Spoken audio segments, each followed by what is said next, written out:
सबसे पहली चीज़, अगर कोई इंसान एक फीमेल, एक कपल कंसीव करने की कोशिश कर रहे हैं और वो नहीं कर पा रहे, क्योंकि मेरे पास सवाल आते हैं ये सब, और टच वुड बहुत सारी चीज़ें मैं प्रैक्टिस के लिए भी बोलता हूँ, बट ऑब्वियसली एस्ट्रोलॉजी से कनेक्टेड नहीं है, बट एस्ट्रोलॉजी अपने आप में बहुत बड़ी चीज़ है, बहुत, मैं इस बात को मैं भी मानता हूँ। तो आपके हिसाब से अगर कोई कंसीविंग प्रोसेस है, अगर वो नहीं कर पा रहे हैं, तो उन्हें क्या उपाय करने चाहिए? सबसे पहला तो मेडिकली फिट होना चाहिए। अगर वहाँ पर कोई इशू है तो वो डॉक्टर सॉल्व करेगा, हम लोग सॉल्व नहीं करेंगे, ठीक है। अगर लेकिन कई सारे जो आप बता रहे हो वो ऐसे ही होते होंगे जो डॉक्टर के पास से होकर आ गए and they are medically fit, okay. आपका बेबी तब तक नहीं आएगा जब तक ट्रांजिटिंग जुपिटर 5th हाउस को या 5th हाउस लॉर्ड को आस्पेक्ट ना कर दे।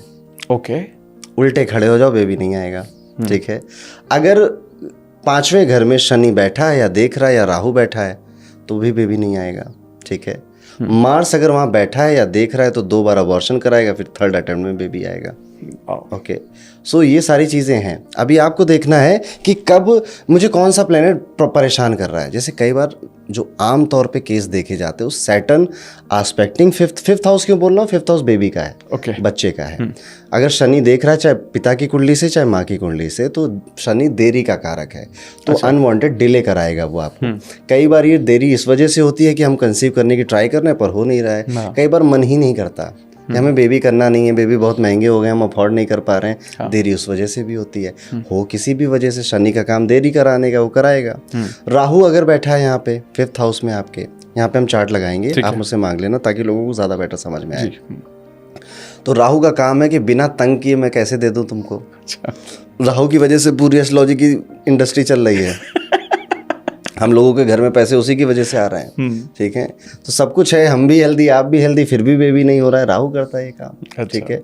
5वें घर में बैठकर मंगल तो सीधे अबॉर्शन या मिसकैरेजेस करवा देता है, वो काफ़ी रूथलेस प्लेनेट है। सो अगर वो 5th हाउस से कनेक्शन कैसे भी बना रहा है तो आप देखोगे कि वहाँ पे अबॉर्शन मिसकैरेज की कहानियाँ रहेंगी, और फिर उसके बाद बेबी आएगा, और सी सेक्शन से बेबी आएगा, खून खच्चड़ करवाएगा, मेडिकल प्रोसेस करवाएगा, सर्जरी करवाएगा, फिर आएगा, ठीक है। पर आएगा कब, वो ट्रांजिटिंग जुपिटर बताएगा कि आपका टाइम क्या है बेबी के आने का, ठीक है। जैसे कि अब ये थोड़ा कॉम्प्लिकेटेड हो जाएगा, बट मैं समझा दूं कि जैसे एक जुपिटर तो आपकी कुंडली में बैठा है, उसको हम नेटल जुपिटर कहते हैं, ठीक है, कि वो तो फिक्स है, वो नहीं मूव कर रहा है। लेकिन अभी जो बृहस्पति ग्रह है या जुपिटर है वो मूव तो कर रहा है। उसके मूवमेंट से हमारी लाइफ पे क्या फ़र्क पड़ रहा है आज की डेट में, ठीक है।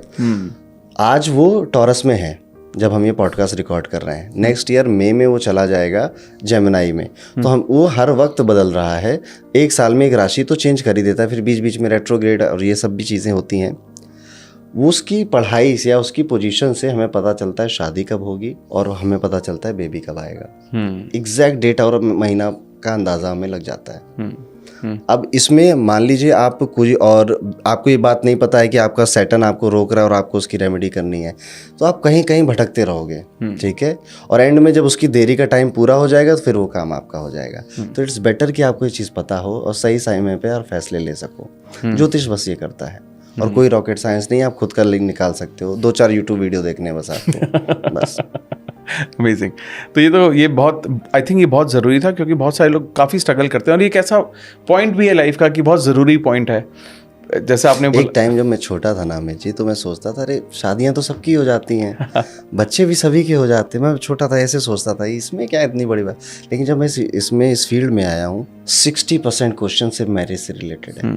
कब होगी, कैसी होगी, अब जब हो गई तो कब छूटेगी, तलाक कब होगा, एलुमनी कितनी देनी पड़ेगी। सो ये सब डिस्कशन हो रहा है। तो मैरिज इज़ अ वेरी, बहुत लोगों के लिए पेन है, ठीक है, और बहुत लोगों का डिज़ायर भी है मैरिज। और ऐसे ही फिर मैरिज के बाद बेबी हो जाता है। जिसके नहीं हो रहा वो दुख सिर्फ वही कपल समझ सकता है। और करेक्ट, मैं और आप बैठकर यहाँ पे ज्ञान दे सकते हैं, समझ नहीं सकते उनके पेन को, उनके दुख को, ठीक है।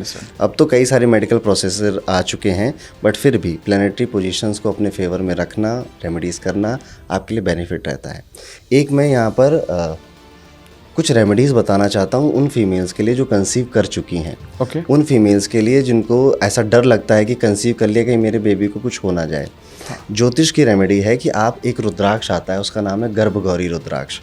ये जब भी आप कंसीव करने वाले हों या कर चुके हों, आपको पहनना चाहिए। ये आपके वुम्ब को प्रोटेक्ट करता है, नाम ही इसका गर्भगौरी है, ठीक है। और ये 2 होते हैं, उसमें एक छोटा सा बेबी निकला होता है। इसकी इमेज आप देखना, यहाँ लगाना, वेरी इंटरेस्टिंग और बहुत यूनिक रुद्राक्ष है ये आपको पहनना चाहिए आपके प्रेगनेंसी के टाइम पीरियड में, ये प्रोटेक्ट करता है। दूसरी चीज़, जब आपका 7th month, 8th month, 9th month आ गया है तो आपको हनुमान जी के मंदिर जाकर लाल धागा लाना, उनके पैरों से टच करके और अपने वुम्ब पे बांध के रखना है फॉर द प्रोटेक्शन। और पुराने जो अभी भी गाँव में लोग रहते हैं वहाँ पे बात बोली जाती है कि किसी को बताओ मत, नदी पार मत करो, ठीक है, घर से बाहर मत निकलो ताकि नज़र ना लगे, कोई कुछ कर ना दे, क्योंकि इस टाइम पे जो फीमेल होती है वो भी हेल्थ वाइज बहुत ज़्यादा एक्टिव नहीं हो सकती है, ठीक है, उसे रिलैक्स और आराम की ज़रूरत होती है। तो पुराने टाइम में बोलते थे कि नज़र ना लगे। अभी क्या करें, अभी हम मेट्रो सिटी में रहते हैं, कई बार फीमेल्स अपने ऑफिस भी जा रही होती हैं at the time of pregnancy. So ये चीज़ें कर ये उपाय कर आप अपने वुम्ब को प्रोटेक्ट कर सकते हो और बहुत अच्छा काम करता है ये। आजकल ये इवन ये भी होने लग गया है कि लोग डिसाइड करने लग गए हैं कि अभी यहाँ कंसीव करेंगे, यहाँ पर बेबी आएगा तो वो किस डेट को आएगा, पंडित जी ऐसी कुंडली बनाना, ऐसे को बता दो डेट एंड टाइम की बढ़िया कुंडली बनेगी। और मैं हर बार बोलता हूँ कि मैं बता तो दूंगा but there is a 90% chance कि उस टाइम बेबी नहीं आएगा। और ये हो रहा है। मैं तो कितनों को बताया, मैंने 10 को बताया तो 9 ने बोला कि हम नहीं कर पाए, क्योंकि डॉक्टर ने बोला 2 दिन पहले करना पड़ेगा, कॉम्प्लिकेशंस हो रहे हैं। डॉक्टर ने बोला आज बिल्कुल नहीं कर सकते, कल करना पड़ेगा। डॉक्टर ने बोला शाम तक का तो इंतज़ार ही नहीं करना, सुबह करना पड़े। तो उसको जब आना था वो तब आया, ठीक है। दैट इज़ वाई मैंने बोला कि जो इनोसेंट लोग हैं वो हमेशा सरेंडर में रहते हैं। जो गॉड फियरिंग लोग हैं इन पे मैनिफेस्टेशन ज़्यादा अच्छे से काम करता है। बट ये आपको लगता है ये सही है, इसको ये डिसाइड करना कि किस दिन आएगा? बिल्कुल, मैं तो खुद करूंगा, ठीक है। अरे हमारे हाथ में जो है हम तो वो करेंगे ही ना, बाकी तो ऊपर वाले की, भगवान की जो मर्जी वो करवाएगा हमें। तो सही गलत कुछ नहीं है, मज़ा बहुत आता है इसमें, ठीक है। मुझे लगता है बहुत ही आई थिंक लाइटर नोट पे आपने बहुत इंपॉर्टेंट बात एक्चुअली छेड़ दी। ये वाली ये बहुत इंपॉर्टेंट चीज़ है, क्योंकि लोगों की लाइफ का एक बहुत इंपॉर्टेंट हिस्सा है ये। और मुझे लगता है कि एक अगर हम इंसान के रूप में जन्मे, ये एक बहुत बड़ी बात है। और किसी दूसरे इंसान को जन्म देना, ये तो मतलब भगवान ही कर सकते हैं जो हम कर रहे हैं, लाइफ को क्रिएट करना।